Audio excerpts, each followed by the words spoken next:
Security expert John McAfee says this type of thinking is a mistake. He joins me now. John, why do you think the word bubble cannot be applied to Bitcoin? Well, first and foremost, Bitcoin is not a fiat currency. It costs over $1,000 to create a Bitcoin today in electricity and computing costs. Second, the value of Bitcoin is linked to the number of users and the number of transactions. It is not a speculative investment, even though it is being used as such by many people.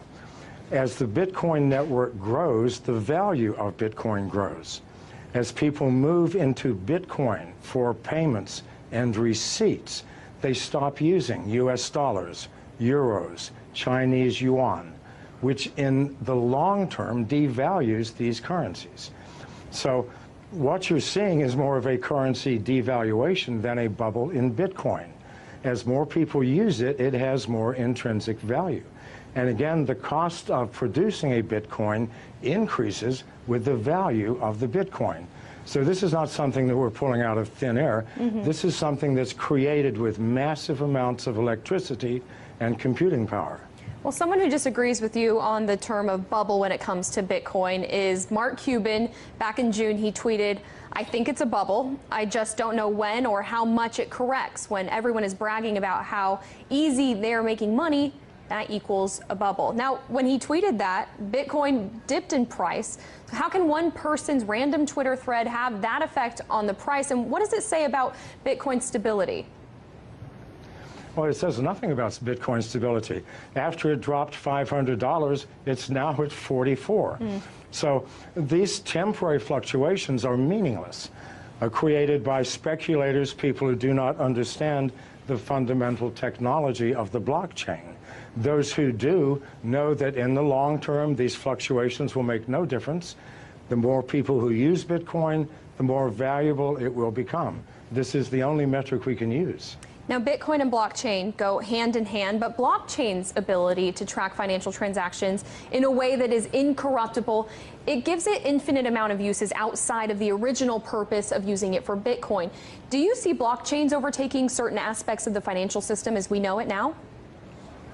It will take over all aspects.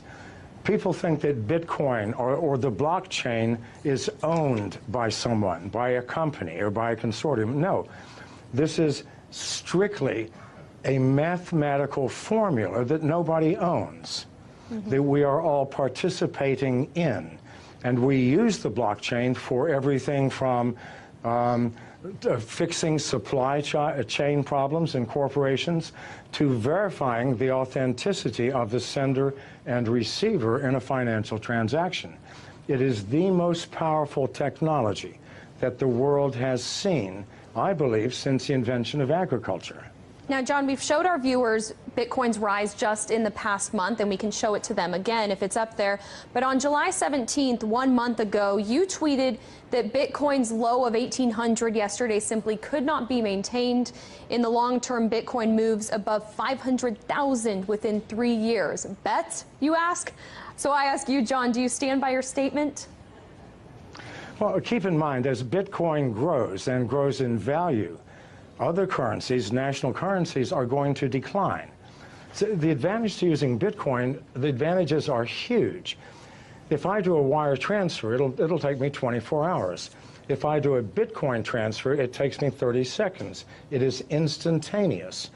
I know people who do not use any other currency now other than Bitcoin. They buy their houses, their cars, everything using Bitcoin by connecting to other users who sell the things that they need. As more and more people use this, what will happen to national currencies? They will obviously devalue. They have to. So that 500,000 includes a massive devaluation in the US dollar, which absolutely has to come if Bitcoin continues to grow at its current rate. Well, it's certainly a community effort, and the Bitcoin community and for other cryptocurrencies, it's only growing. John McAfee, founder of McAfee Incorporated, thank you so much for your thoughts today.